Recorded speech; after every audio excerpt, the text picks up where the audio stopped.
A lot of people think you need to have a absolutely massive budget to run the wheel strategy. Now, my personal opinion, running it on, quote unquote, cheaper, under $20 wheel strategy stocks is still a fantastic opportunity with people with smaller accounts. In today's video, I'm going to be showing you 10 of my favorite under $20 wheel strategy stocks. And if you drop a comment down below in today's video, I'm also going to give you my small account starter pack guide.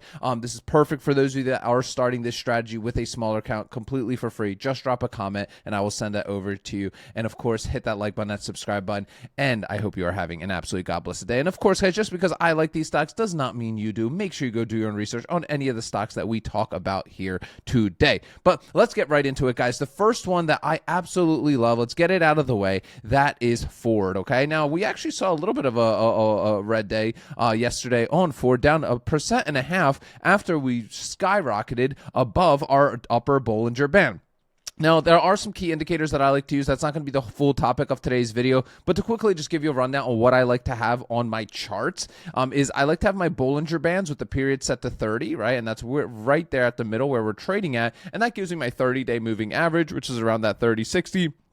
I got my 50-day moving average of my 1335. I've got my 200-day moving average at 1168, and then my 300-day moving average of 1115, plus my RSI. And occasionally I'll layer on the volume profile as well. I think that's also very important to look at as an option seller. But with that said, those are just some of the indicators. I do have other videos on this channel about those. But Ford is a fantastic company, in my opinion, for the Ark Options Strategy, at least for me, because it also offers a nice, juicy dividend payment, right? So not only am I collecting covered call premiums, but I'm also collecting my quarterly dividend payment as well. Now, don't expect that the premiums are going to be out of this world on like a Ford. So if we go to the trade options section, I know we're after hours right now, but let's click sell put, and then we'll go out our usual, 30 to 45 days to expiration. These numbers are going to be slightly skewed right now, but let's take a look at the 13s. We're collecting about 30 delta, 30% chance of assignment, but let's take a look at the risk we're actually taking on. Fairly tight bid-ask spread here. Let's just assume $31 of premium on that trade. Let's toss it into our cash secured put calculator. All my calculators are free, guys. You can download both my premium calculators as well as my full trade log template by attending the Ark Options Strategy workshop down below. That'll be the first link down there, and I give all this stuff to you at the very end. So we're collecting $31. We're locking up $1,300 on this specific trade, and juicy, actually a very juicy return, almost a 2.5% return in what, a 34 days to expiration. Very, very high risk. Now, why? Why is it so? Why do I consider so high risk? Well, number one, right, we are getting an outsized return. Anything above a 2% return in about a month, I put into a bucket of higher chance of assignment. Now, that's the biggest risk of this strategy. You all know, guys, right? Running the wheel strategy, getting assigned a crap stock and not being able to run covered calls, right? That sucks, right? We've all been there, trust, right? So, but with that said, right, when I see these, this is like where the alarm starts, flashing for me. Pete, be careful. Are you really comfortable owning this stock at this price? Let's go look at the technicals, right? Let's verify that we like the fundamentals as well. And the reason it is a little bit outside is because, right, we're trading right at that. We're playing right with fairly close to the money right here. We're only really just getting slightly below our 50-day moving average. And for me, when I like to sell puts, honestly, I like to be getting my strike prices around the 200- and 300-day moving average when possible. Now, it's not always possible. Some of the stocks you'll see, I am able to do that. Others, no, right? Obviously, Ford has been, doing very, very well these past 6 months, and there hasn't been that much opportunity besides when we look here in the mid-October where we did cross towards that bottom Bollinger Band where we were trading around 11, right? That was a great opportunity, in my opinion, to sell puts. But ever since then, we've kind of just been, doing very, very well with Ford. So not necessarily the best opportunity, at least in my opinion right now. But at the end of the day, if you like a stock and you want to own it anyway at a discounted rate and collecting some premiums, right, still Ford is worth looking into, in my opinion. Next one I want to show you guys is ET, right? ET phone home. Energy transfer. I have not traded this one in a while. It's been on my core watches for a little bit of time here, but it's also a under $20 wheel strategy stock. Now, it has had quite a 2026 so far, absolute meteoric rise. And the reason I do like this stock also is because it also does kind of have some volatility still in it. Premiums are okay, but take a look at the stock right here now, right? We are trading now. These numbers are so skewed because this just absolutely mooned right here. So we are seeing a little bit of red here at close yesterday. So you know how it goes, guys. Bollinger Bands don't tell you exactly what's going to happen, but oftentimes we see when we shoot up like this, where we get super overbought on the RSI, shooting up to 65, 70.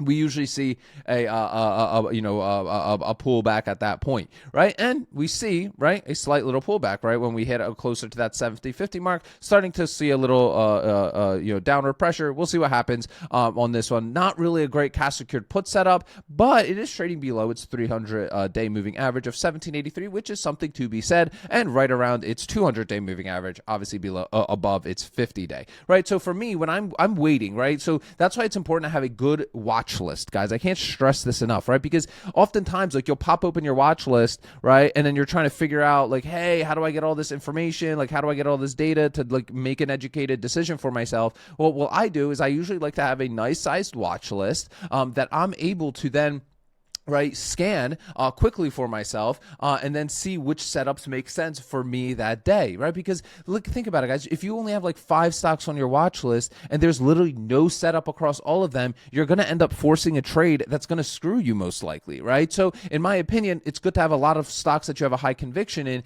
That way, let's say, a Monday morning, you're like, hey, or Tuesday morning in this case, since markets closed on Monday, I'm like, okay, I got some collateral that freed up on Friday. Let me get into a setup, right? And the last thing you want to do is spend hours upon hours on research. And I've got some very exciting news coming soon if you want to cut that research time and stock research time in literally to minutes. Very exciting, coming soon towards the end of the month. You inside OSS already know about it. But with that said, right, ET also fantastic, under $20 wheel strategy stock. And for the most part, I do like stocks that have always come back and recovered, right? And ET, obviously fairly stable company here, has had some volatility along the way. We did see a huge rise in 2025 in February. It kind of came crashing down a little bit here, and then just been playing in this level here, which is good. Being flat is actually not a bad thing for the wheel strategy, because you're able to get in and out and playing fairly close to the money, and you're collecting some decent premium along the way. But for the most part, ET has always come back and recovered. Obviously, past performance is not indicative of future results.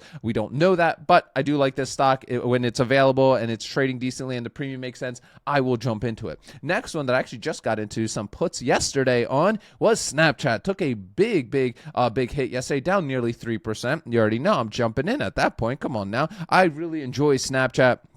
I'm sorry if you hear there, it is snowing hard where I'm at right now. All of a sudden, I woke up and there's like 3 inches of snow on the ground. There's like trucks all over it in the cul-de-sac. But with that said, 3% down yesterday, right? We have now started working towards our bottom Bollinger Band. I ended up doing the 650 puts. Obviously, go do your own research on that. But juiced up, juicy premium. I think I ended up collecting about almost over 3.5%. I think it was like 3.6%. High risk play, high chance of assignment. But for me, 650, when we at 650, I don't even remember the last time we saw Snapchat at 650. Doesn't mean it can't get to 650. All right, does not mean it can't get to 650. But for me, I don't mind Snapchat. I am long-term Snapchat. I love the platform, love their content, the monetization that they offer for their content creators. They do it right. These content creators on Snapchat get paid ridiculously well when you compare it across the other social media platforms out there, like TikTok, YouTube even, and all other ones. So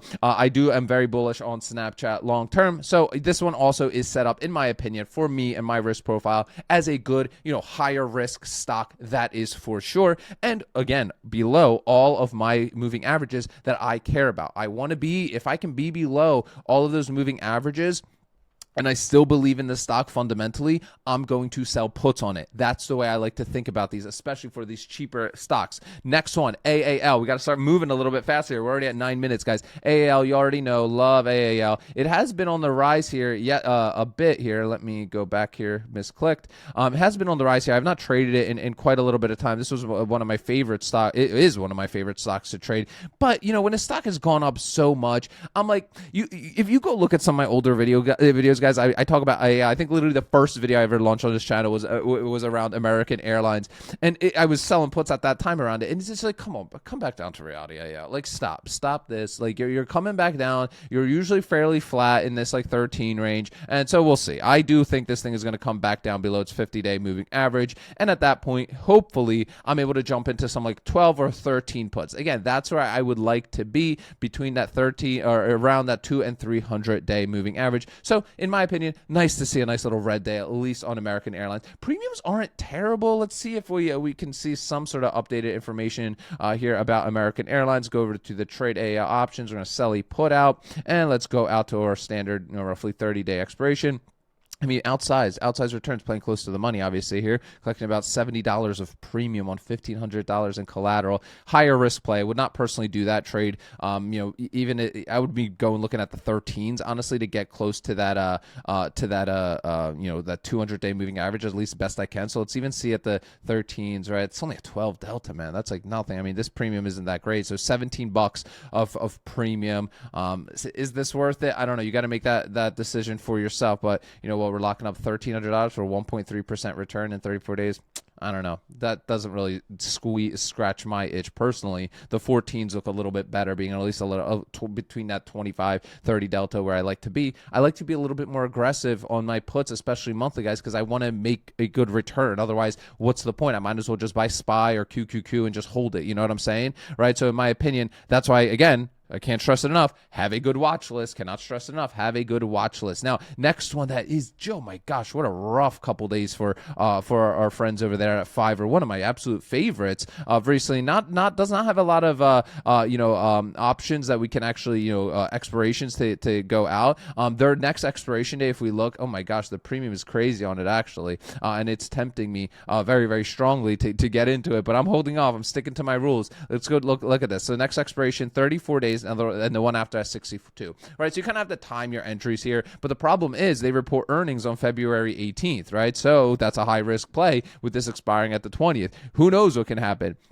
But, man, these premiums are looking really, really nice. I mean, I can't even believe the 16s. I was selling 19 puts on this thing just literally like 2 weeks ago that I closed out. Wild to see even the 16s now at a 37 delta. This is why delta don't mean nothing most of the time. $75 of premium between the bid and ask. Let's see what we're getting here. $75 on $1,600 locked up.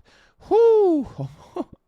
That is crazy. That is a ridiculous return, almost 5%. High risk. Dude, be very careful here with the Fiverr right now. This scares me, right? And it's, again, why? I'm trying to show you the point. When your options contracts expire during earnings week, you will be rewarded, right? You will be very rewarded with your premium because you're taking on a massive risk, right? If they have a bad earnings, good earnings, whatever, stock drops another 10%, let's say it drops down to like 15, 14, you're stuck buying it literally 2 days later at 16, right? So you really got to love the stock if you're going to be getting into it, especially during its earnings. I cannot stress it enough. Be careful out there, folks. I see people getting into this stuff all the time. Next one is Conagra Brands, one of my favorites. Well, down again another 2% here yesterday. I don't think it's very set up just yet. Let me look at the chart. Yeah, I had a feeling because I was looking at this yesterday. I was looking to get into some of this cheaper stuff. Ended up just going with Snap, but it is good setup, right? Below 200 and 300-day moving average, below its 50-day moving average, and trending towards its bottom Bollinger Band, which it was at, literally just a week ago, below its bottom Bollinger Band.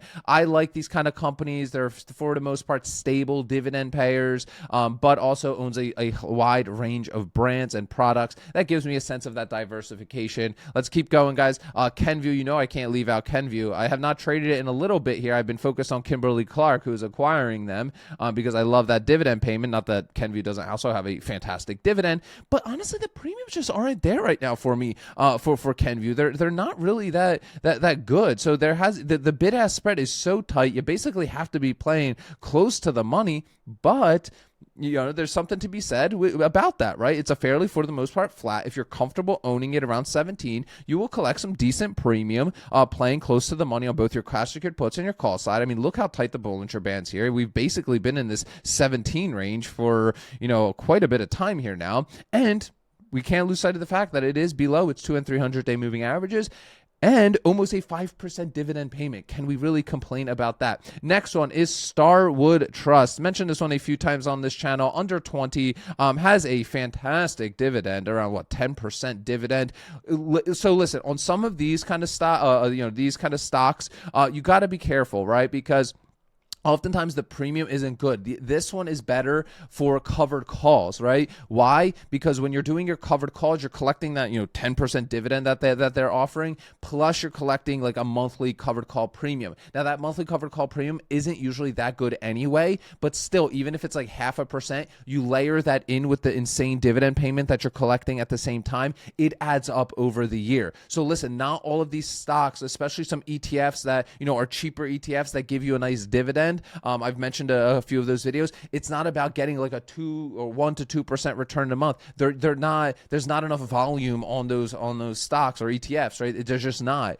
So you have to kind of understand that they're better suited for covered calls. What does that mean? Buying outright 100 shares and running covered calls. Your cash you could put, you could do them close to the money, but again, it's usually not. It's like a 0.5% return. It doesn't make sense in my personal opinion. It may for you, but for me, it's not really worth locking up my collateral to hope I buy something for just a 0.5% return, like in a week or a month, usually a month. But with that said, Starwood, absolutely one of my favorites to do covered calls on. Let's keep going. Next one is Upwork. Upwork, right? Upwork, Fiverr, some of my favorites. Also, red close here. Lots of good opportunities. Hopefully, starting to form here for us next week. Trending towards its bottom Bollinger Band area. But take a look at this chart, right? Look how far above we are above our 200 and 300-day moving average, and we're now going to see how do we react when we touch that 50-day moving average. Not the best setup in my personal opinion right now. I keep this one on my watch list as a one that maybe get into. We just jumped a little bit over $20 here. But usually I've never sold a put in that $20 range for Upwork. I'm usually way lower than that, in like that 17 range. But again, because we've seen this kind of very similar pattern across a lot of stocks across the market. We've had this massive rise and rally in December across the board, and now we're seeing a little bit of a pullback, which is fantastic. And you guys know I'm already looking at the blue chips and the boring stuff that people are sleeping on, the PGs, Procter & Gamble, J&J's, well, maybe not so much J&J, but Procter & Gamble, Altria, right? Those are obviously outside the scope of this video, because they're a little bit more expensive, but people are sleeping on that stuff. And then last one is one of our community favorites. I have not traded this one just yet. I am tempted to, and that is Archer Aviation. Very good premiums. It's tempting to me. I see people in our community always trading this and getting into it. But it looks like a lot of fun. It's very fair for the most part, fairly volatile, great premiums across the board. And right now, at least, good for covered calls. Still, kind of playing. We're going to see if we get any resistance here at its 300-day moving average. But for the most part, fairly tight across the Bollinger Band between 746 and 921, and offers a fantastic return on your collateral if you lock it up. Guys, don't forget, if you want my covered call calculators and my full trade log template that you can keep yourself nice and organized, attend the Ark Options Strategy. The link will be down below. Perfect if you're just getting into the wheel strategy. I'm going to show you a better way to do the wheel strategy over the course of 90 minutes. And at the end, I give you all of these free resources so you can actually walk away with something and start using. Click that first link in the description of today's video, guys. Remember, sell options, collect premiums, repeat. I'll see y'all tomorrow.